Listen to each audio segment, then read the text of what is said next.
Bien, de nuevo buenos días.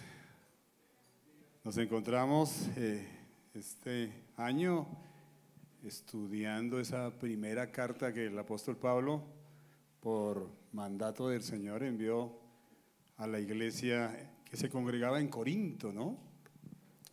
Y creo que ha sido de gran bendición, al menos para mí, estar estudiando esta carta cada domingo de este año. Bien, la enseñanza tiene un título y es una cena especial. De pronto si muestran allí en la diapositiva, una cena especial. Bien, y vamos a estar dando lectura al pasaje que hoy tenemos en esa primera carta a los Corintios, del versículo 17 al verso 34. Vamos a ir poco a poco. Pero primero meditemos en algo. Bien, entre los cinco pilares que tiene el Islam, ¿sí?, los musulmanes, y que deben hacer en su vida, muchas gracias Orlandito, entre los cinco pilares, uno muy importante es que al menos una vez en su vida deben viajar a la ciudad de la Meca, ¿cierto? Deben viajar a la ciudad de la Meca, es uno de los pilares que la religión del Islam tiene. Entonces, ¿qué pasa? Yo creo que hemos visto en los documentales cómo cada vez que hay un ramadán de esos, perdón, no ramadán, sino cuando hay una de estas peregrinaciones a la Meca, ustedes ven que hay 20, 30 muertos, esos se pisotean unos a otros, porque ellos llegan a un lugar en Arabia que se llama el Kaaba. El Kaaba, traducido al español, es el cubo. Ellos llegan a ese cubo y deben dar 7 vueltas al cubo. ¿Sí? Deben hacerlo, 7 vueltas al cubo, y mientras dan la vuelta hay una piedra allí, una piedra negra, la cual cada vez que dan una vuelta deben tocarla y besarla. O sea, ustedes se imaginan en el tiempo del COVID cuántos habrán infectado allí, ¿verdad? Pero eso para ellos tiene un significado muy grande. El Kaaba es el lugar que, según los musulmanes, Abraham, ¿sí?, dejó a Ismael y Agar cuando tuvo que dejarlos en el desierto, y donde Alá, o sea, para ellos Dios, los alimentó y les proveyó. Ahí está ese sitio. Y la piedra negra, según la tradición también de los musulmanes, esa piedra negra se volvió negra porque era blanca. Se volvió negra por los pecados de los hombres, de todo el que toca y lo besa. Entonces por eso se volvió negra, y que esa piedra es traída del paraíso de Adán y Eva, donde estaban Adán y Eva. Entonces, a través del pecado se volvió negra. Es la tradición. Ahora, se las digo simplemente como para entrar en contexto. La vestimenta de los hombres y de las mujeres va sin costuras, es totalmente, ustedes lo han visto, es del mismo color, no puede ser de otro color. Tienen unas normas muy, muy estrictas. ¿Y qué sucede? Que no puede hacerlo de otra manera, no es como ellos quieran. Esa es la tradición y esa es la reverencia que le dan ellos a ese rito. El que la prenda sea blanca y sin costuras quiere decir que han dejado el mundo atrás. Pero tranquilos, no les voy a hablar del Corán hoy, sino en la Biblia. Pero a mí me sorprende de ellos algo, y es el respeto, la admiración, la reverencia, la solemnidad que le dan a ese rito y a cada uno de sus ritos. En el mundo no solo vemos casos como el de las religiones, dándole culto y dándole reverencia a ese tipo de ritos, ¿no? Pensemos en el fútbol. Pensemos en el fútbol, que se ha convertido en una nueva religión en el mundo, el deporte, la música. Pensemos en eso. ¿Cuántas personas, cuando hay un partido tan importante como la final del fútbol colombiano, la Champions League o la final del campeonato mundial, duermen en el estadio desde la noche anterior? Entran a ese estadio, y el que ha estado en un estadio sabe el ambiente que hay ahí. Es un ambiente de júbilo, de gritos, de una alegría tenaz, todo el mundo haciendo cánticos por su equipo. Y cuando el equipo gana, y eso lo vimos ahorita en la final del Liverpool con el Real Madrid, y empiezan la entrega de esas medallas, había también un rito, ¿no? Sí, la forma en que pasan y entregan la medalla, y cuando entra el campeón y levantan esa copa, ¿qué pasa? Los aficionados del equipo estallan en júbilo, en grito. Es casi una devoción y le hacen un respeto a eso tenaz cuando levantan esa copa. ¿Sí? Eso es lo que estamos viviendo en la actualidad. Ahora, como cristianos entendemos que este tipo de cosas, y hablemos más de la religión, de otras religiones, incluso de nuestra misma religión a veces, esos ritos, aunque parecen piadosos, como decía el apóstol Pablo en la carta que envió a los colosenses, ¿no? Aunque parecen de mucha piedad, realmente a ti no te transforman, a ti no te cambian la vida, a ti no hacen para nada que eso te parezca más a Cristo, es un rito más. Y eso lo sabemos nosotros como creyentes. Lo triste, sin embargo, es que una de las ordenanzas que dejó Jesucristo se ha convertido en un rito más en muchas iglesias. Yo le agradezco al Señor que nos tiene en esta iglesia de Aposento Alto, donde se le da un espacio o un tiempo muy especial a la cena. Siempre la cena es el centro de nuestro culto cada domingo, siempre. Estos símbolos para nosotros son el punto más importante de la cena, ¿sí? Bien por las canciones, chévere la predica, pero para nosotros es el punto más importante porque recordamos el por qué estamos acá, el por qué somos salvos, el por qué podemos adorar, como nos preguntaba Camilo. ¿Sabe por qué podemos adorar? Porque estos símbolos nos recuerdan al que nos salvó, a Jesucristo, que nos rescató. Por eso estamos aquí adorando y cantando. Amén. Esa es la razón. El problema es que cuando se convierte en un rito, es algo más que tú haces. Tomas de la copa, tomas del pan, pero realmente poco estamos entendiendo o teniendo discernimiento de qué es la cena. Piensen en alguien que ustedes admiren mucho. Piensen en alguien que ustedes admiran mucho y aman. Puede ser su mamá, su esposa, su esposo, su hijo. Puede ser algún personaje público, ¿cierto? Especial que ustedes admiran. Imagínense que ese personaje los llama y dice: ¿qué hubo, Miguel? ¿Y usted quién habla? Allá la persona que tanto tú admiras. ¿Qué hubo, Miguel? Te quería invitar a almorzar. ¿Tú qué pensarías, Miguel? Y te voy a invitar al restaurante más fino de Bogotá, al más fino. Y como sabe cómo come, o sea, no sabe cómo come Miguel, o si no, no lo invitaría. ¿Sí?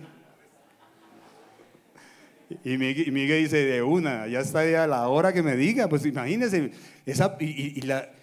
imagínese cuál sería la actitud de Miguel de sentirse invitado por esa persona que él reverencia, que él admira tanto. Imagínese en eso y asistir a esa cena. O sea, pregúntense un poco esto: ¿será que Miguel, cuál sería el comportamiento de él? Ahora imagínense ustedes a esa persona que les invitó. ¿Cuál sería su comportamiento? ¿Llegarían ustedes tarde? ¿Será que mientras ese hombre o mujer que admiran tanto está hablando, ustedes se pondrían a mirar el celular? ¿No? Seguramente no. ¿Sería que mientras él está hablando y dialogando, ustedes pondrían los ojos por allá en otro lugar, como que no me importa lo que me está diciendo? ¿Comería sin cubiertos, con las manos, en el restaurante más fino de Bogotá? Pensando en esto, observemos por qué la cena del Señor entonces es tan importante, es tan especial. Miremos un primer punto y es, de pronto, gracias, miremos un primer punto y es una cena especial, no es un festín. Leamos del verso 17 al verso 22. Dice el apóstol Pablo: pero al anunciaros esto que sigue, no os alabo, porque no os congregáis para lo mejor, sino para lo peor. Pues en primer lugar, cuando os reunís como iglesia, oigo que hay entre vosotros divisiones, y en parte lo creo. Porque es preciso que haya entre vosotros disensiones, para que se hagan manifiestos entre vosotros los que son aprobados. Cuando pues os reunís vosotros, esto no es comer la cena del Señor. ¿Por qué? Porque al comer, cada uno se adelanta a tomar su propia cena. Y el uno tiene hambre y el otro se embriaga. Pues ¿qué? ¿No tenéis casas en que comáis y bebáis? ¿O menospreciáis la iglesia de Dios y avergonzáis a los que no tienen nada? ¿Qué os diré? ¿Os alabaré en esto? No os alabo. Si tú has sido invitado a una cena muy importante, ¿sí? Lo lógico es que debes observar un comportamiento respetuoso, digno de aquella persona que te invitó. Y Pablo, de una forma vehemente, pero creo que tal vez hasta con tristeza en su corazón, dice, lo reprende, porque les dice, vean, yo los he estado alabando en otras cosas, pero en esto no los alabo, ¿sí? Ellos realizaban un ágape. Un ágape, creo que los que hemos estado en iglesias que realizan ágapes, y aquí también lo hemos hecho, cada uno trae su comida, ¿cierto? La comparte con otros hermanos y se pasa un tiempo súper chévere, ¿sí? Comiendo, teniendo un tiempo de comunión. Pero algo pasaba en la iglesia de Corinto muy diferente, ¿sí? Porque él les está diciendo, ¿qué pasa?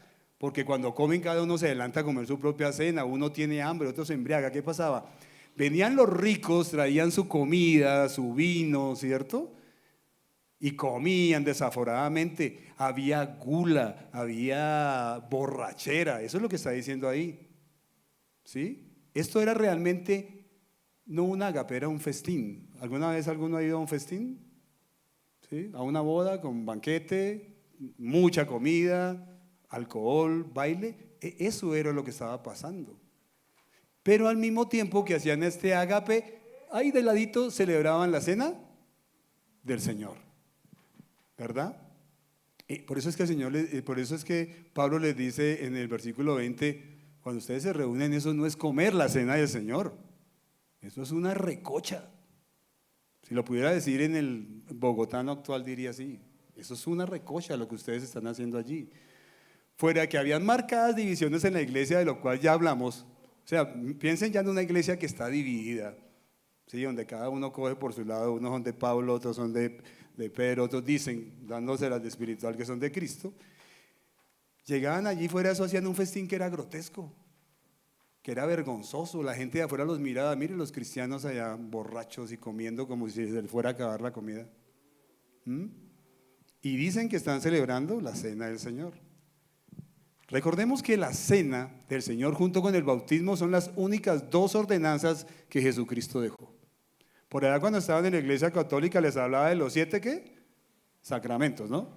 Pero no, Jesucristo dejó dos ordenanzas, el bautismo y la cena. Y cada uno tiene un significado muy profundo, muy grande. El bautismo nos recuerda cómo fuimos rescatados de la muerte y nacimos a una nueva vida. Eso nos recuerda lo que pasó cuando creímos en Cristo, cómo Jesucristo fue sepultado y también resucitó. Y así mismo nos pasa a nosotros. Y la cena del Señor nos está recordando el cuerpo de Cristo, molido por mis culpas, por lo que yo hice. Y el vino o el jugo de uvas nos recuerda su sangre. Nos recuerda que Él no fue comprado, que nosotros no fuimos comprados con oro, con plata, con dólares, no, fuimos comprados con la sangre que Él derramó en Cristo y eso formó un nuevo pacto. De eso vamos a hablar ahora. Quiere decir que es muy profundo el significado de la cena para que en Corinto y para que incluso nosotros mismos muchas veces estemos haciendo otras cosas a la hora de la cena. Muchas personas a la hora de la cena están haciendo otra cosa, están mirando el celular, están pensando, ay, yo creo que dejé prendida la estufa. Hoy juega el Atlético de Madrid y juega el Real Madrid, qué chévere. Eso están pensando, es lo mismo. No estamos realmente meditando y razonando en la profundidad que tiene esto y que, como nos preguntaba precisamente Camilo, ¿ustedes por qué están acá? Por el significado de estos símbolos. Ya vamos a hablar de eso. Y me gustaría que meditáramos no solo en la cena, sino también en cuál es mi comportamiento durante el culto. ¿Será que cada canción realmente yo la analizo, como dice primera a los Corintios 14, que dice, canto con inteligencia?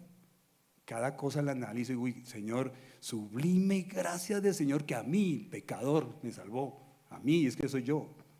¿Sí? Que sublime es esa gracia, es que no se puede comparar con nada.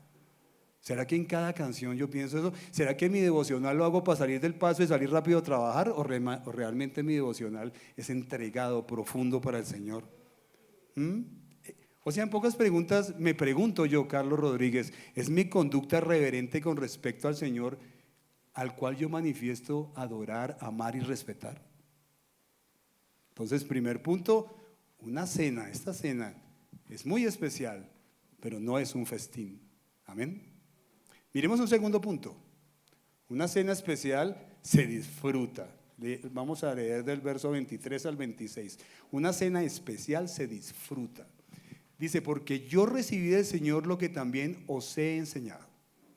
Que el Señor Jesús, la noche que fue entregado, que fue traicionado por Judas, tomó pan y habiendo dado gracias, lo partió y dijo, tomad, comed, esto es mi cuerpo que por vosotros es partido, haced esto en memoria de mí.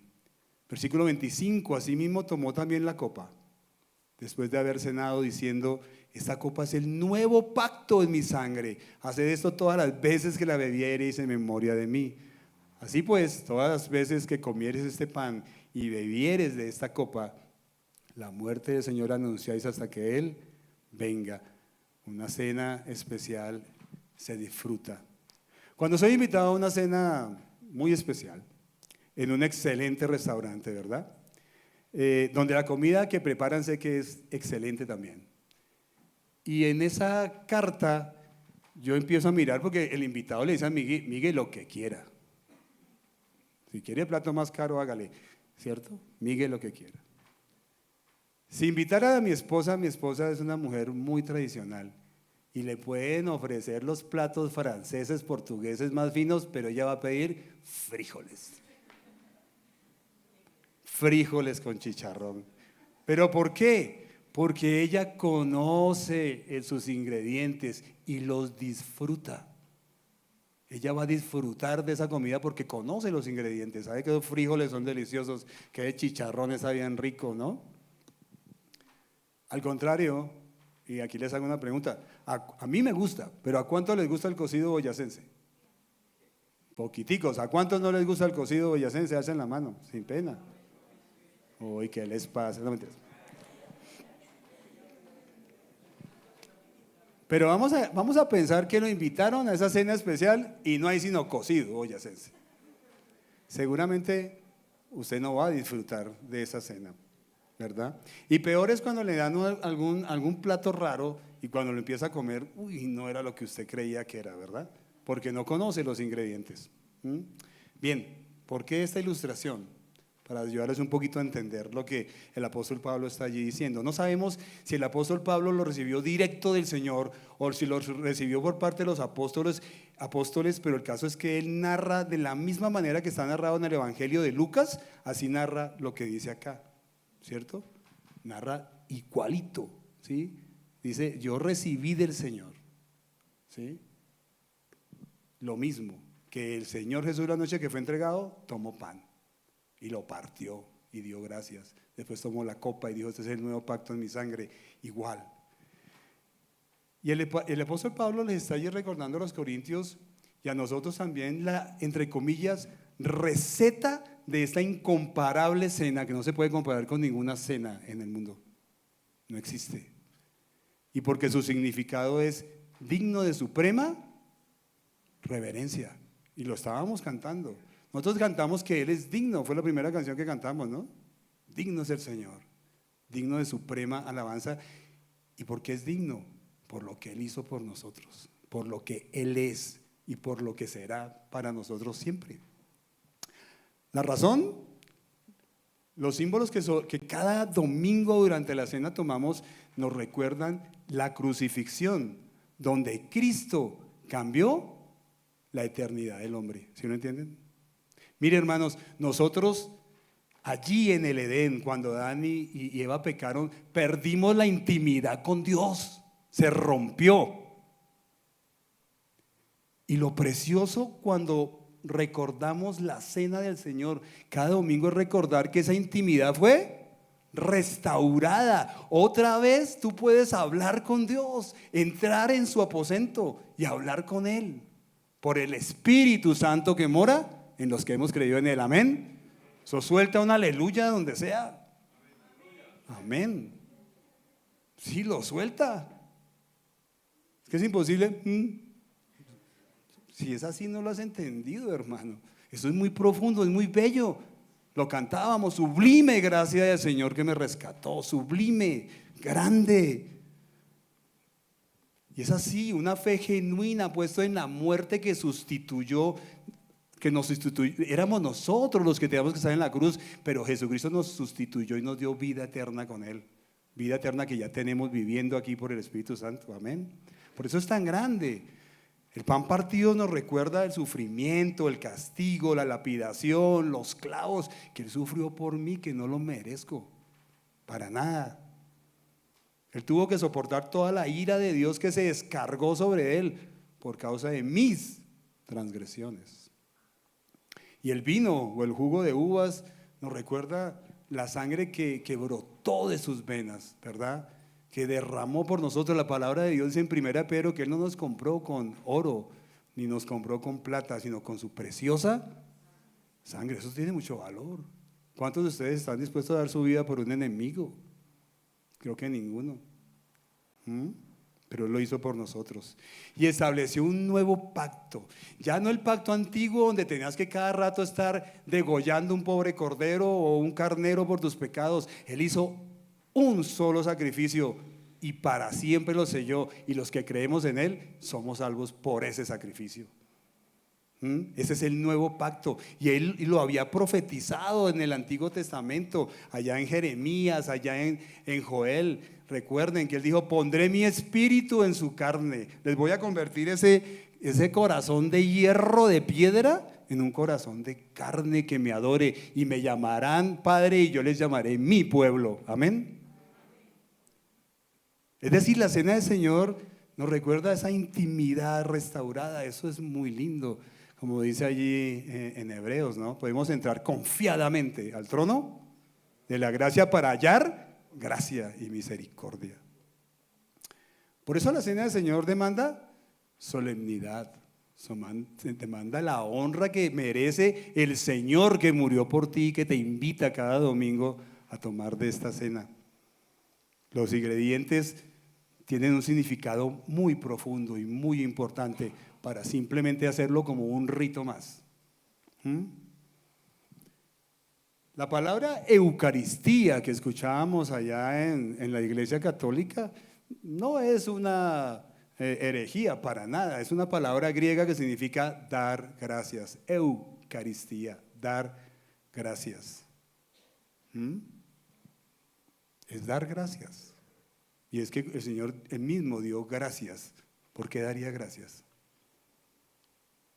Porque es el evento más importante que partió la historia de la humanidad. Por eso daba gracias. ¿Y hasta cuándo lo vamos a celebrar? Hasta cuando Él venga, hasta cuando Él regrese. Por eso es que, hermanos y amigos, si alguno aquí no ha aceptado al Señor, no se ofenda cuando le decimos: si tú no comprendes o si tú no has aceptado a Cristo como Salvador, no tomes de la cena, porque es que no vas a comprender, no vas a disfrutar de la cena. Amén. Los salvos, ¿cuántos salvos hay acá? Disfrutamos de la cena. Amén. Tercero, vamos todos, ¿no? Una cena especial se disfruta, una cena especial no es un festín. Y tercero, una cena especial demanda una conducta correcta. Versículos 27 al 34. De manera que cualquiera que comiere este pan o bebiere esta copa del Señor indignamente será culpado del cuerpo y de la sangre del Señor. Por tanto, ¿qué hay que hacer? Pruébese cada uno a sí mismo y coma así del pan y beba de la copa, porque el que come y bebe indignamente, y esta palabra es clave, sin discernir el cuerpo del Señor, juicio come y bebe para sí. Por lo cual hay muchos enfermos y debilitados entre vosotros, y muchos duermen.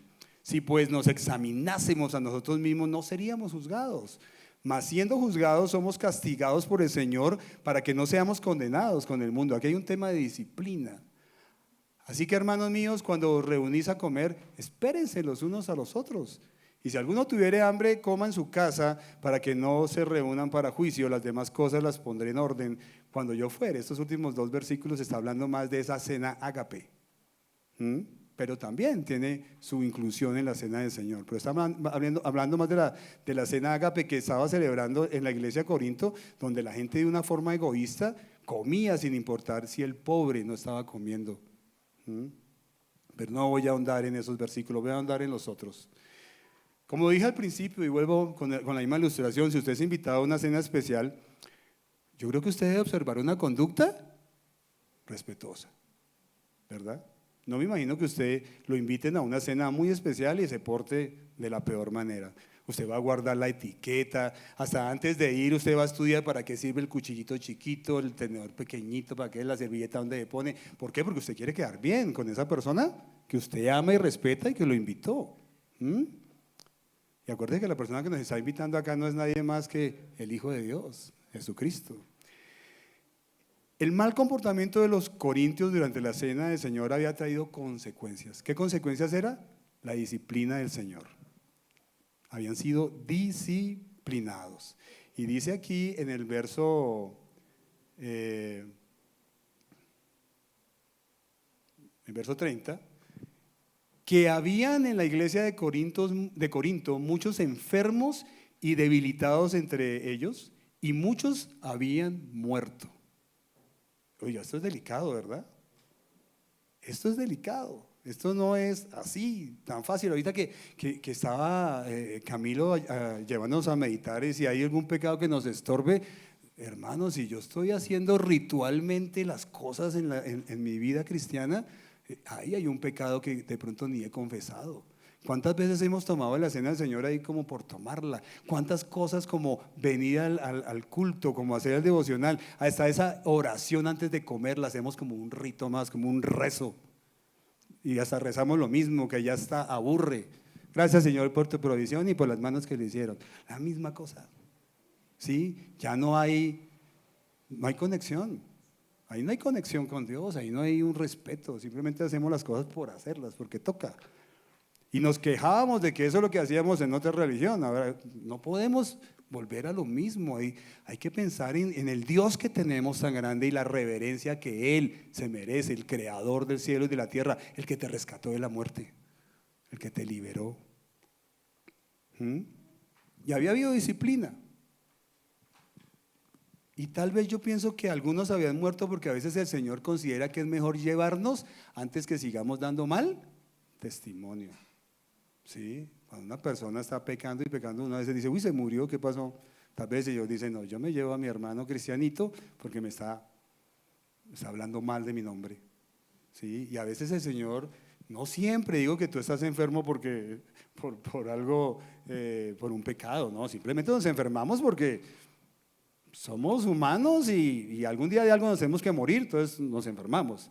Pero muchas veces puede haber una enfermedad por causa de... ¿De acuerdo a lo que decía Santiago 5? Porque no ha confesado algo por ahí. Y tal vez uno de los pecados que más olvidamos es cómo tomamos ritualmente las cosas del Señor, y más la cena. ¿Se imaginan? Él está diciendo, para que no los juzgue el mundo, prefiero llevármelos. Tenaz, ¿no? Siempre alrededor de la ordenanza de la cena del Señor han existido muchas posiciones teológicas y existen diferentes prácticas. En la Iglesia Católica, yo creo que lo recordamos, se practicaba la doctrina de la transubstanciación. ¿Algunos saben qué es esa doctrina? Ellos creen que literalmente el pan se convierte en el cuerpo de Cristo y el vino se convierte en la sangre. Cuando el sacerdote levanta la copa, el cáliz, ellos creen que en ese momento hay una transformación literal. Por eso ellos cuando toman la hostia no la muerden, la dejan de leer en su boca. Lutero en la Reforma, aunque se separó de la Iglesia Católica, seguía siendo monje y él creía más en la consubstanciación. ¿Qué es eso? Él decía, no, esos son pan y es vino, pero si yo creo y le pongo harta fe, como que se convierten, o sea, como la misma cosa pero con otro nombre, ¿sí? Y en una discusión que Calvino tuvo con Zwinglio, que Zwinglio era más calvinista, Zwinglio y Calvino decían, no, estos son símbolos, simplemente, esto no se va a convertir en el cuerpo de Cristo ni en la sangre, simplemente son símbolos que nos recuerdan el sacrificio de Cristo. Y cuando hubo esa discusión,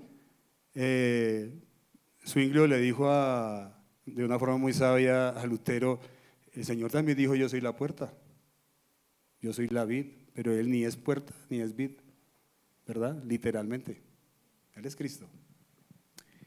En nuestro concepto, muy celosos de mirar el contexto donde está lo que estamos leyendo. Este pasaje está en un contexto donde nos viene hablando de ¿qué? De que Pablo los estaba diciendo, no les alabo ese comportamiento de festín cuando están haciendo la cena. Ustedes no están meditando en la cena. Ustedes no están meditando en el cuerpo y la sangre de Cristo. Ustedes están ahí haciendo una fiesta que raya con lo grotesco, con lo vulgar. Ese es el contexto que viene hablando. ¿Bien? Y por eso definimos lo siguiente como iglesia. Tomar la cena indignamente, como lo decimos ahí en el verso, como lo dice el verso 29, es tomarlo sin discernir el cuerpo de Cristo. ¿Qué es discernir? Gracias, don Jesús. Entender. Si yo no entiendo qué significa el pan y no entiendo lo que significa el jugo de uvas, el vino, si esto en mi vida no ha hecho una transformación, si Cristo no ha entrado en mi vida, si el Espíritu Santo no mora en mí, ¿yo qué voy a discernir? No entiendo nada. Entonces, está diciendo que tomarlo indignamente es tomarlo sin discernir, pero sin embargo yo puedo no discernir a pesar de ser creyente. Porque en el momento que me pasan esa copa y me pasan ese pan, yo estoy pensando en otra cosa. Estoy pensando en fútbol, en cocina, en que esta tarde va una visita. Y a eso se refiere el pasaje. Cuando nos dice que nos probemos, que nos examinemos, si conocemos el significado de esos símbolos y la reverencia que debemos darle a ellos. Segundo, es no darle la reverencia y solemnidad que esta ordenanza y momento especial se merece. ¿Sí? Si yo no le doy la reverencia y la solemnidad que se merece, el Señor, y lo hemos visto en el contexto, no está contento con nosotros. No nos alaba por eso, ¿verdad? Muchos lo hacemos igual que los corintios, no estamos teniendo discernimiento. Tercero, tomarla indignamente no significa que tienes que hacerte digno. Eso es lo que se interpretó muchas veces mal en muchas iglesias y aún lo interpretan mal. Piensan que para poder tomar la cena del Señor tienen que ser unos santos absolutos. ¿Cuántos santos absolutos hay acá? Bueno, en posición sí, pero en práctica ninguno. O sea, algunos creen que no. Entonces, antes de la cena, entonces les da por confesar los 100,000 pecados que cometieron en la semana. Pero aquí en el contexto no está hablando de eso. Cuando usted cometa un pecado, confiéselo de una vez. Si usted tiene relación con Dios, ¿por qué tiene que esperar al domingo antes de la cena? Cuando ni siquiera el contexto, la cena, el tiempo de cena le está diciendo, oiga, esté bien santito para cuando llegue a la cena. No lo está diciendo. Aquí dice es que si usted no discierne el cuerpo y la sangre de Cristo, no si no confesó los pecados de la semana. En ninguna parte de aquí se encuentra eso. Entonces, ¿qué pasa? Que piensan que tienen que estar dignos. Entonces algunos dicen, yo no tomo la cena porque esta semana pequé. Hermano, usted no es digno por confesar sus pecados, usted es digno porque Cristo lo hizo digno en la cruz.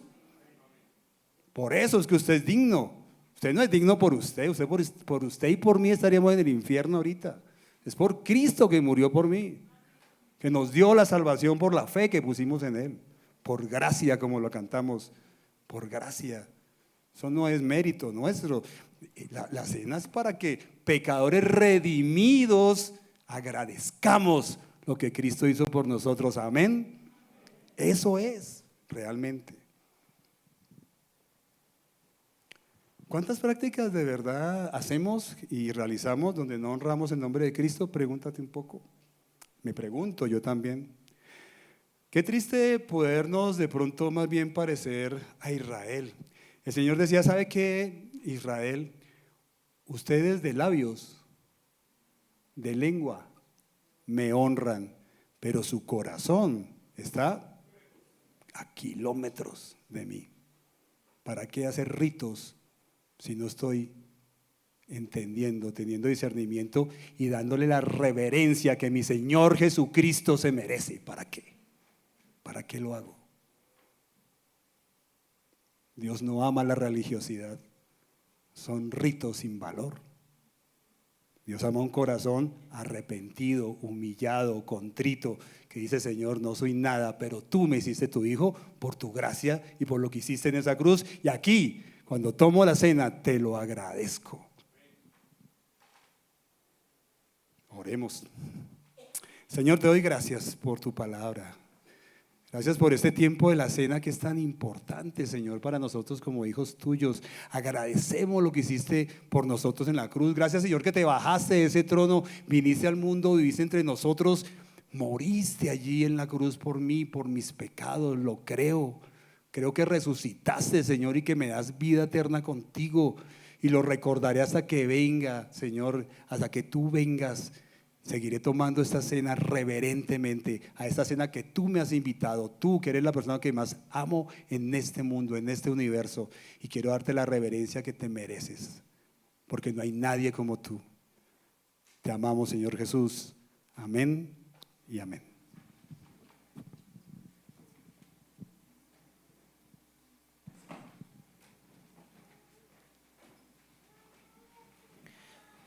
Damos gracias al Señor por su palabra y por el mensaje que le permitió dar hoy a Charlie. Y obviamente, seguido de esta enseñanza acerca de la cena, es tiempo de tomar la cena, pero pensando cada uno en todo lo que veíamos por medio de la palabra, por medio de Corintios, por medio de lo que exponía Dios a través de Charlie hoy. Y es importante que lo estemos recordando siempre. No se trata solo de un momento del culto y ya, no se trata de un domingo y ya, sino de siempre estar agradecidos con Dios de ese sacrificio que hizo su Hijo Jesucristo en la cruz. Entonces vamos a orar por la cena y le pido el favor que se ponga en pie para que vamos a orar todos juntos por la cena. Y mientras vamos tomando la cena, vamos a cantar una última canción también, recordando y dándole gracias a nuestro Salvador. Padre, te damos gracias, Señor, en esta tarde, Señor, porque eres bueno, Señor, y tu gran amor sobrepasa cualquier cosa, Señor. Es tan grande tu amor que enviaste a tu Hijo Jesucristo a morir por nuestros pecados, y hoy te damos gracias y lo recordamos.